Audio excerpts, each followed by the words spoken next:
एक बार की बात है, एक कन्हैया नगर में एक साधु बाबा रहते थे। उनका नाम बाबा प्रजानंद था। लोग उन्हें बहुत मानते थे और उनके ज्ञान के लिए दूर दूर से आते थे। बाबा का एक सिद्धांत था, आत्मज्ञान ही सच्चा ज्ञान है। शहर के लोग हमेशा परेशान रहते थे।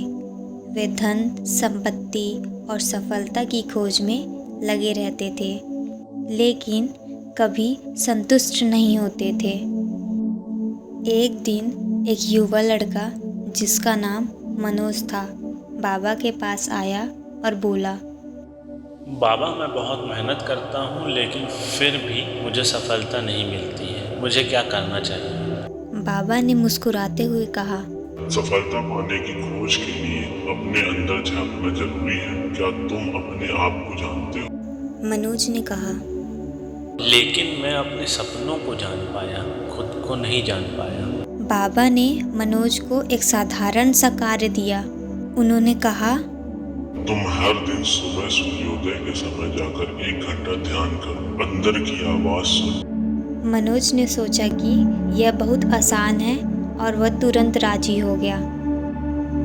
मनोज ने अगले दिन से ध्यान करना शुरू किया। पहले कुछ दिन तो उसे कठिनाइयाँ हुई, लेकिन धीरे धीरे उसे अपनी आत्मा की गहराइयों में उतरने का अनुभव हुआ। उसे अपनी असल इच्छाओं और डर का सामना करना पड़ा।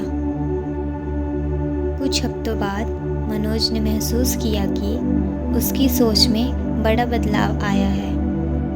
उसने समझा कि सच्ची खुशी बाहरी चीज़ों में नहीं, बल्कि अंदर की शांति में है। अब वह अपने लक्ष्यों को और साफ से देख पा रहा था।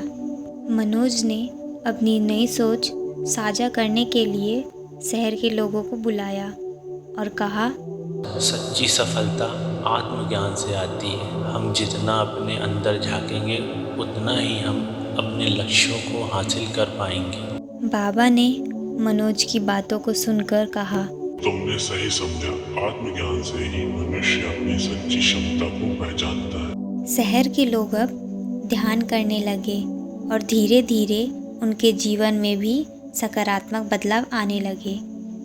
कुछ महीनों बाद कन्हैया नगर में एक नई ऊर्जा देखने को मिली।